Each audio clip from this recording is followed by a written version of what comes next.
দেখো এই চারা করার সময় তোমাদের কি করতে হবে, এই ধরনের ধরো একটা ডাল নিয়ে এলে ঠিক এই দুটো যে পাতা আছে। নমস্কার বন্ধুরা, আমি ডক্টর চন্দন আর আমার ইউটিউব চ্যানেল গার্ডেন আর্টিস্টে তোমাদের স্বাগত জানাই। ঠিক 6 মাস আগে আমি এই গাছ প্রতিস্থাপন করেছিলাম এই টবে, আর এই গাছ হলো পুদিনা গাছ। তোমরা দেখেই বুঝতে পারছো গাছের গ্রোথ। তখন আমি তোমাদের জানিয়েছিলাম যে এই গাছের মাটি তোমরা কি করবে, কি খাবার দেবে এবং কোন জায়গাতে রাখবে। কিন্তু তখন আমি গাছটা ডালের থেকে চারা তৈরি করেছিলাম।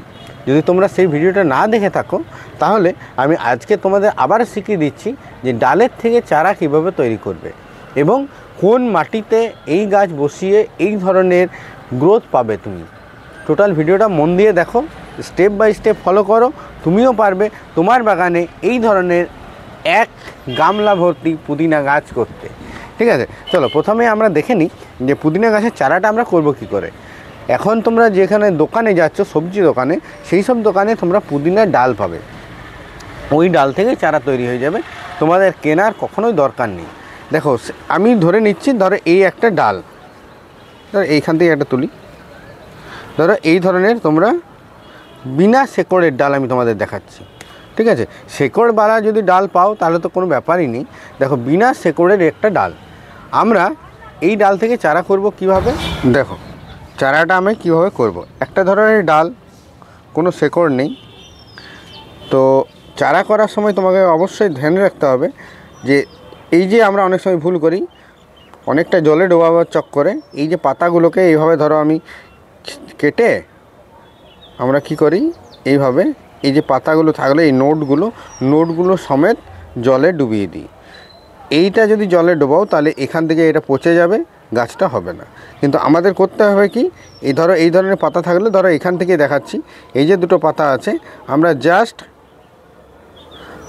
এইটুকু বা হাফ ইঞ্চি রেখে এইভাবে কিন্তু আমরা জলে ডোবাবো। তাহলে কিন্তু পুদিনা গাছের চারা তুমি এখান থেকে মানে যে কোনো ডাল থেকেই করতে পারবে।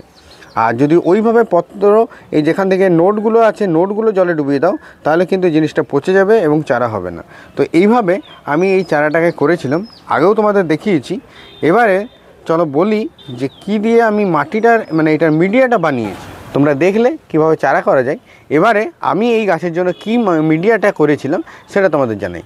আমি এখানে নিয়েছিলাম 50% যে কোনো একটা কম্পোস্ট তোমাদের নিতে হবে। আমি নিয়েছিলাম গোবর সার। ঠিক আছে, কারণ আমার গোবর সারটা অ্যাভেলেবেল। এই গোবর সারের জায়গাতে তোমরা পাতা পচা সার নিতে পারো, আর তোমরা ভার্মি কম্পোস্ট নিতে পারো। ঠিক আছে, আর গোবর সার পেলে তো খুবই ভালো হয়। তো আমি এখানে নিয়েছিলাম 50% গোবর সার, 25% নিয়েছিলাম নদীর সাদা বালি মাটি। এবার যদি নদীর সাদা বালি মাটি না পাও, তোমরা লাল বালিটাকেও ইউজ করতে পারো, যেটা মূলত ওই বিল্ডিং তৈরি করার জন্য যে ইউজ হয়, সেটাকে একটু কিন্তু জলে ধুয়ে নেবে।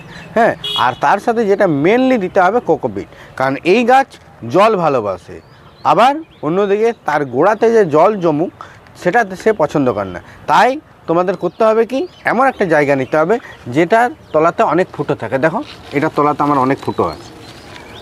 এই ধরনের যদি গামলাতে করো তো অনেকগুলো বড় বড় ফুটো করে নেবে, ড্রেনেজ সিস্টেমটা ভালো করে নেবে। বাস এই গাছের ওইভাবে চারা তৈরি করে বসিয়ে দাও, তোমার গাছ তরতর করে বাড়তে থাকবে। এই গাছের খাবার খুবই সোজা। তুমি 15 দিন অন্তর এই গাছে, আমি এটা একটা 10 ইঞ্চির গামলা আছে, 10 থেকে 12 ইঞ্চির গামলাতেই তোমরা করবে। তো 10 থেকে 12 ইঞ্চি গামলাতে মোটামুটি 1 মুঠোর একটু কম সর্ষের গুঁড়ো, মানে যে খোলটা হয় সর্ষের গুঁড়ো খোল, এটা ছড়িয়ে দেবে। পচাতে হবে না, ভেজাতে হবে না, কিচ্ছু নেই। আর কোনো দরকার নেই এই গাছের খাবার দেওয়ার। হ্যাঁ, তবে এই গাছে অনেক সময় যে রোগটা দেখা দেয় সেটা অ্যাফিড হয়, আর ফাঙ্গাস হয়, আর শুঁয়োপোকা হয়। কিন্তু তো যদি সেগুলো হয় তাহলে তোমাদের করতে হবে কি, গাছটাকে পুরো কেটে দিতে হবে, কারণ এটা খাবার গাছ। আমি অন্যান্য কোনো পেস্টিসাইড দিতে বলবো না। তো তোমরা গাছকে কেটে দাও, আবার গাছ গ্রোথ হবে।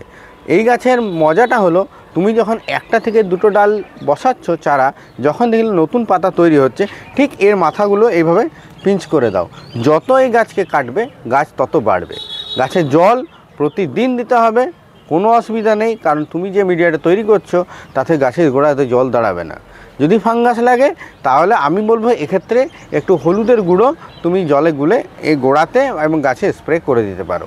আর এই পুদিনার তেমন কোনো পরিচর্যা নেই, খুব ভালো করে হয় যদি তুমি করতে পারো। আর এটাকে রাখবে কোথায়? সবথেকে ভালো রাখার জায়গা হলো সেমি শেড। ফুল সানলাইটে তুমি করতে পারো, কিন্তু ফুল সানলাইটে কী হয়, পাতাগুলো একটু পুড়ে পুড়ে যায়, কারণ খুব নরম পাতা তো, আর সেন্টটাও তেমন আসে না। তাই আমি বলবো তোমরা যদি ব্যালকানিতে হোক, কিচেনে হোক, কিচেনে এমন কোনো জায়গা আছে যেখানে তোমার সকালে রোদটা আসে জানালাতে, তুমি করতে পারো। একটু ছোট্ট টবে একটা দুটো ডাল বসিয়ে দেখো না, কত সুন্দর হয়। যদি ভিডিওটা ভালো লাগে, ইনফরমেটিভ মনে হয়, তো অবশ্যই বলবো ভিডিওটা একটু শেয়ার করো, ভিডিওটা একটা লাইক করো, আর একটা কমেন্ট করো তুমি কোথাকার আমার বন্ধু। ততক্ষণ সবাই খুব ভালো থাকো, খুব ভালোভাবে বাগান করো। নমস্কার।